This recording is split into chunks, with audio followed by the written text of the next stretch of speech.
పాకిస్తాన్ రక్షణ మంత్రి ఆసిఫ్ ఖవాజా అంటున్నాడు, భారతదేశం గనక మా మీద దాడి చేస్తే మేము ఊరుకోము, అత్యంత వేగవంతమైనటువంటి ప్రతిస్పందనలతో మేము విరుచుకుపడతాం అంటున్నాడు. అసలు ఇప్పుడు నువ్వు భారతదేశాన్ని ఎందుకురా ఇలాగ అంటున్నావు, నీ మీద ఎవడిప్పుడు దాడి చేస్తాడు, దాడి చేసింది మీరు కదరా అని అంటే, లేదు లేదు మీ రక్షణ మంత్రి రాజ్నాథ్ సింగ్ మాట్లాడుతున్నాడు కదా, మాట మాటికి ఇంకా ఆపరేషన్ సింధూర్ ఉంది, కంటిన్యూ అవుతుంది 2.0 అని అంటున్నాడు కదా, మొన్న కూడా రెచ్చగొట్టాడు కదా, అందుకే మేము ఇలా మాట్లాడుతున్నాం అంటున్నాడు. వాస్తవానికి పాకిస్తాన్ మేకపోతు గాంభీర్యం ఎందుకు ప్రదర్శిస్తుందంటే, లాస్ట్ టైం ఏప్రిల్ 22వ తారీఖు చేశారు కదా దాడి, మళ్ళీ ఒక్కసారి పాకిస్తాన్ మీద గుర్తు చేసే విధంగా మొట్టికాయలు వేద్దామా అని భారతదేశం ప్రయత్నాలు చేస్తుందేమో.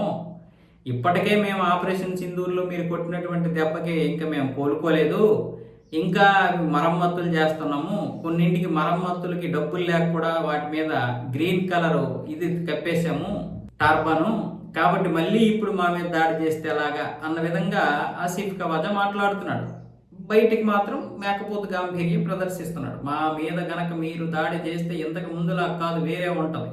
ఇంతకు ముందులా కాదు వేరే ఉంటుందంటే ఇంతకు ముందు మీరు దెబ్బతిన్నారని అర్థం, ఆపరేషన్ సింధూర్లో దెబ్బతిన్నారని అర్థం. కానీ మళ్ళీ మీరేమంటారు, ఆపరేషన్ సింధూర్లో మేమే భారత్ని గట్టి కొట్టామని కూడా అంటారు. అయితే ఇక్కడ ఏదో మొత్తానికి జరగబోతుంది, భారత్ పాకిస్తాన్ మధ్య అన్నది మాత్రం ఉంది. అది ఏం జరగబోతుందో తెలియదు కానీ గట్టిగానే జరగబోతుంది.